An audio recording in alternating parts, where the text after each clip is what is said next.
Did you know most actors rush accent work? I know, I've done it myself, I'm sure you have too. I mean, far too often we've approximated it or guessed it or parrot fashioned, copied an accent and gone, hang about, I think I've got that. And then we've gone with that, right? We have not done any further training on it. We've just gone, yeah, I can do it because we've heard it a lot. Because we watch, I'm from England, right? And I've watched a lot of American films, listened to a lot of American music. And so I think I'm better able to parrot fashion certain accents from America than I might even be from my own country. But the trouble with that is you're eventually going to trip up, especially if you use it for work. When you hurry an accent without examining it, being specific and pulling it apart, the work has no foundations. I mean, building an accent in that way is a lot like building a house with no cement. Yeah, you can get the structure up and you can probably balance things really well. And from a distance, it will look really good.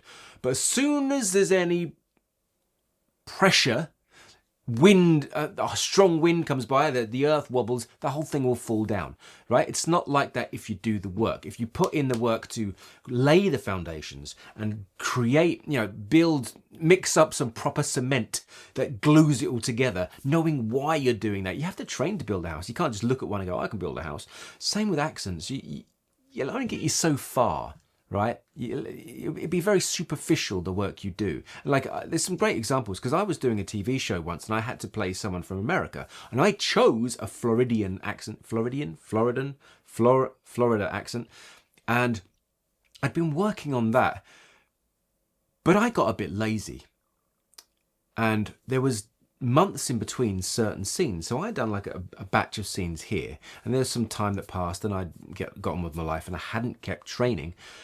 So when I went back to it, I didn't have any notes. I didn't keep enough notes from the first week. So I don't know how big the change is going to be, but it was a bit of a guesstimate as, is this the same accent as I used before, right? Because I was kind of generalizing. Even though I'd kind of looked at the accent quite clearly, I listened to a lot of people, I hadn't done some of the work that I really strongly suggest everyone does, and I ever since that time I've put the effort in. And you can see in my video on how to do a proper Irish accent a few years ago, even though it's a bit long-winded, you can see an approach that actually really gives you a firm foundation. So it's really good to have a system, right? A framework. And that's what I'm currently putting together. And I'm making this video in this channel so I can share more about characteristics and creating characters and accents and vocal dynamics, because my other channel, Improve Your Voice, it's really down towards people's confidence and clarity and speaking with more authority and impact for public speaking.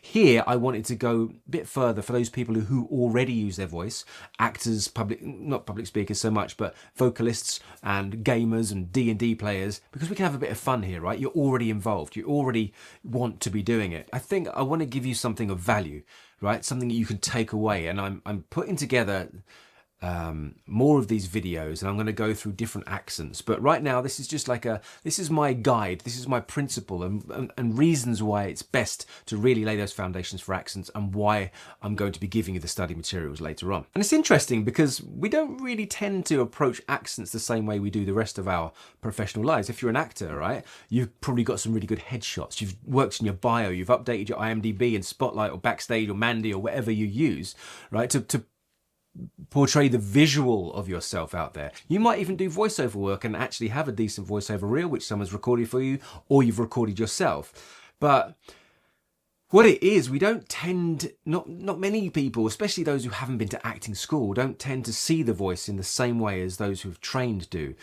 Those people who go through, like, especially the kind of accredited acting schools, like tend to have a faculty that work together and they know each other, and they all agree that voice and movement are fundamental to good acting.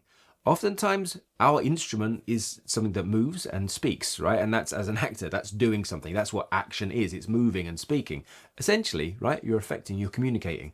But we think about that technical sides of acting. We think about the how am I approaching the script? What do I look like? All these things that are really superficial to what good acting is. And at its core, it's about being comfortable in your own skin, being relaxed, but also being ready. And that means physically ready, limber, warm, and able, as well as vocally ready, limber, warm, and able. And it's no difference when it comes to accents. You have to find ways of physically adapting your vocal musculature, right? Your vocal mechanism, so then you can learn what to do, break it down, study it, put it back in, retrain those muscles so they become automated and you can dip back into them whenever you like, and you can really do the work on an accent as opposed to just guessing every time and kind of getting it a bit right. Oh, close. Someone says, oh, you're so good at that. It doesn't mean you were, right? Because a native, you can't convince a native that your accent,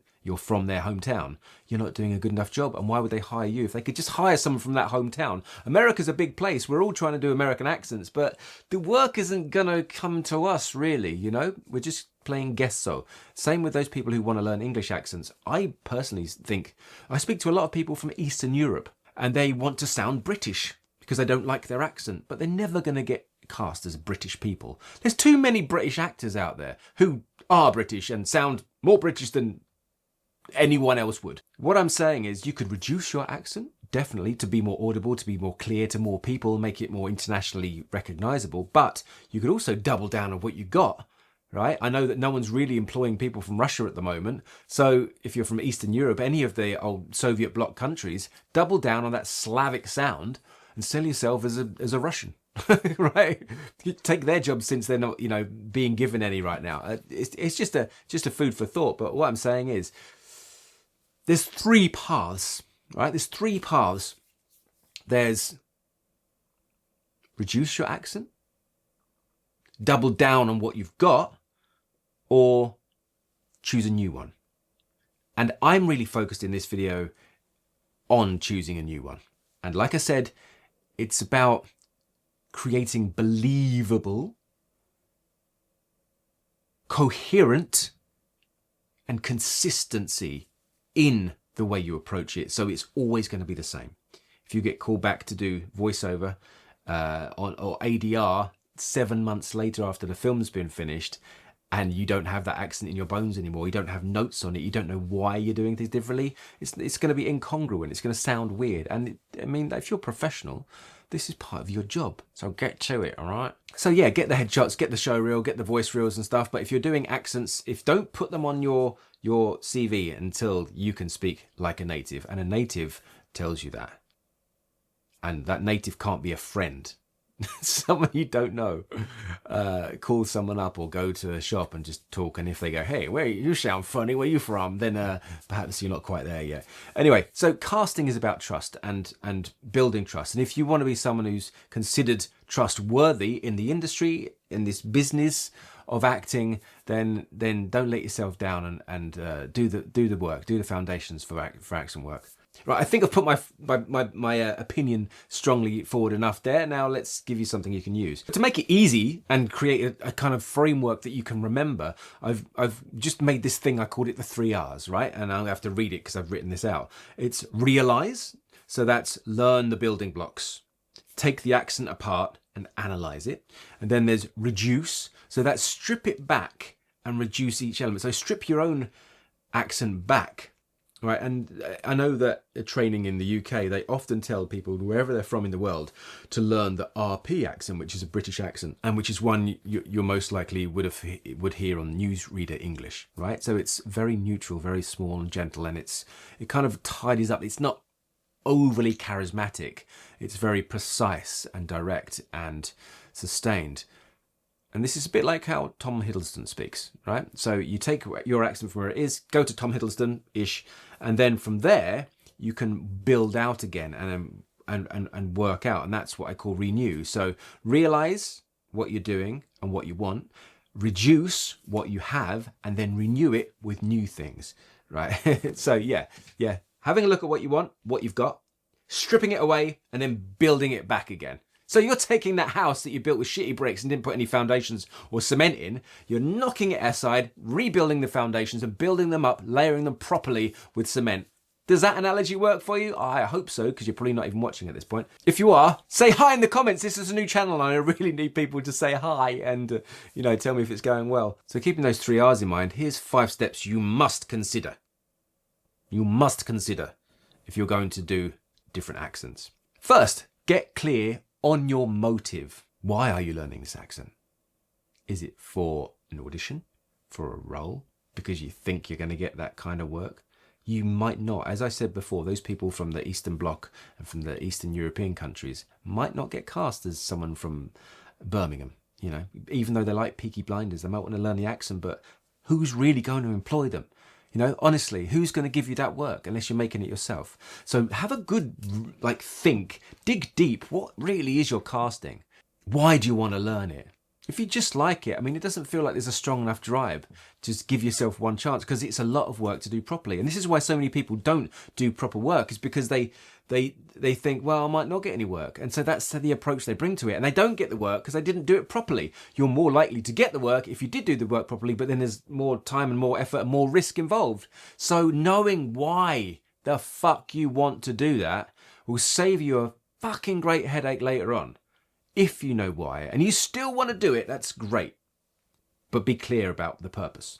If it's to open up work for you and you know you're going to get some work, great, that's fantastic. If you're just so passionate about it that you have to learn that, then great, do. But be clear, because if now you're thinking, do you know what, I don't want to learn that accent after all, I've saved you a shitload of time. Second, don't be generic. There is no such accent as general American. You have to be specific. There's a big difference between hi and ha. Both American accents, one's California, one's Texas. They sound very different, right? You can't be general. Which part of general America you're from? Minnesota? I don't know. It's like you've got to be specific. If you can get down to a state, that's great, right? Because you've reduced it massively. But then within that state, there's going to be city and countryside, and they're often different. Like New York City, New York State. New York State is quite a fairly neutral accent compared to New York City, and different parts of New York City, like the Bronx, is even stronger. So I would argue that you've really got to dig down deep into what you want. And once you've done that, you need to understand how those accents are put together. What are the makeup parts? You need to understand your vocal mechanism and what your body does to create those phonetic sounds that we hear, right? Where's your tongue placed? What kind of R's? Are the R's pronounced or not pronounced? Some of them, but not all of them.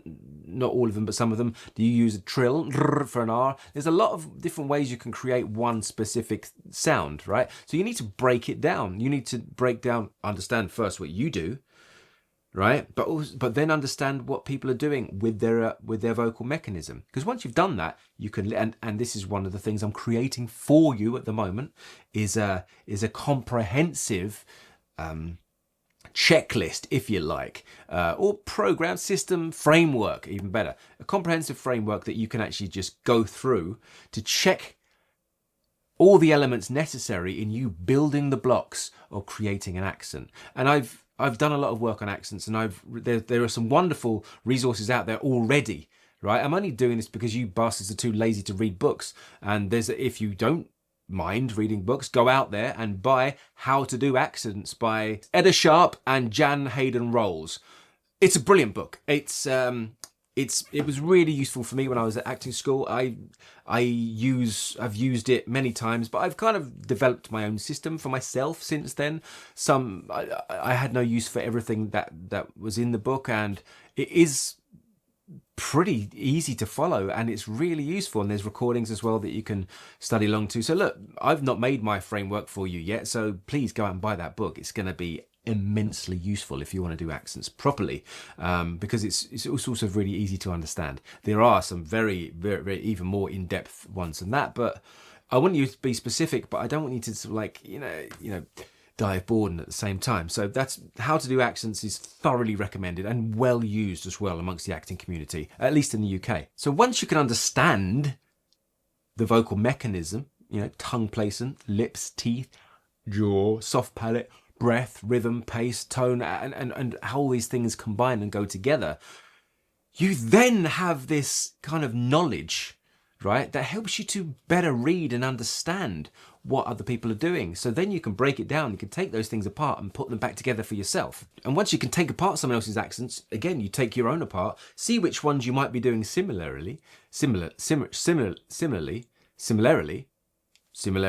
I'll go with that, and which ones you might be doing different. And you can just focus on those, like those small changes, one at a time. Do one a week. And that's what I'd say by my fifth point on that, is that you've just taken the bricks down from your old house, which wasn't built properly. Now you're putting them back on with some, firm cement, one at a time. And it takes a bit of time for your body to embody new ways of working and using muscles if you want to automate it. And if you're working towards a role where you already know you're going to do an accent, that's perfect. Start working now.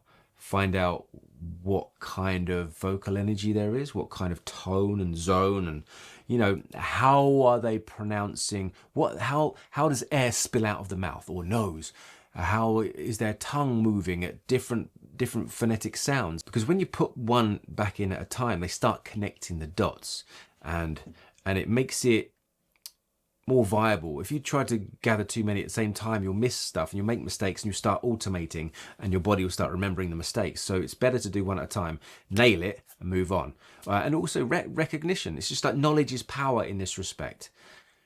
But then you have to physicalize that knowledge and verbalize that physicalized idea of a new accent, because it is physical, right?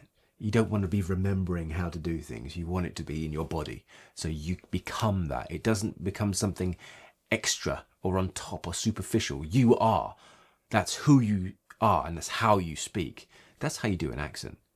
That's how you learn an accent, really. Start small, do the consonants one at a time, then go through the alphabet even. And then there's like, how do the words link together? Do they link together? What's the pacing like? Is there natural pauses or breaks within sentences? Just figure it out. And a lot of that is down to your research too, right? Study people from that exact part of the world that you want to learn about. Like I said in my how to do an Irish accent properly video, I take 3 guys from North Dublin, and that's what I base my research on. And then, of course, you need to record yourself. You need to listen back. You need to be very objective and get outside feedback. If you can, immerse yourself in the world of that accent. Find videos, find documentaries, find interviews and live radio channels, podcasts. Listen to the speech from that place and let it absorb it as you're learning to understand it. Just absorbing it won't be enough. There's no foundation to that. Understanding your voice and your vocal mechanism and how it works, and then breaking it down for yourself, gives you power. Because once you've done this process, it's hard. It takes a long time. Once you've done it once, the next time is a little bit easier. So you can start building up accents. And if you're taking your notes and you understand them, you can go back to them very quickly, and you can expand your opportunities for work. You can expand how deep you can go within the work, and eventually you'll be unstoppable, and you'll be that much better than everyone else because they can't or won't put the work in to being better. I hope this is useful for you. I know it's a bit of a rant. It sounds like I'm telling you off a little bit, but in a sense, I do hear people doing accents and they think they're great at them and they're not. And that includes myself. This is a video to myself in many ways. So I hope it's useful to you too. Maybe I don't share this. Maybe I just end up watching this myself in 20 years' time going, oh, if only I'd listened to my advice, I would be successful by now. Because I will be an old man in 20 years' time. But that's it. This is my new channel.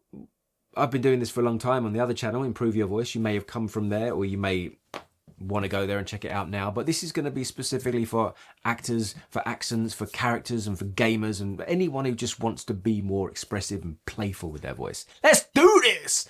So come on, like I said at the beginning, it'd be lovely if you subscribed, and it'd be great if you left a comment, said hi, did you like it? Was there something in here that's for you or not for you? If you got value from this, share it with someone else, and hit the notifications bell. Do all that stuff that people ask you to do. I hate asking, but if I don't ask them, you might not think to do it, and then I'll never see you again. I'll be sad. Thanks for watching. I'm Darren McStay. This has been fun. See you next time. I have so many tales to tell, and up till now I've been telling them real badly, so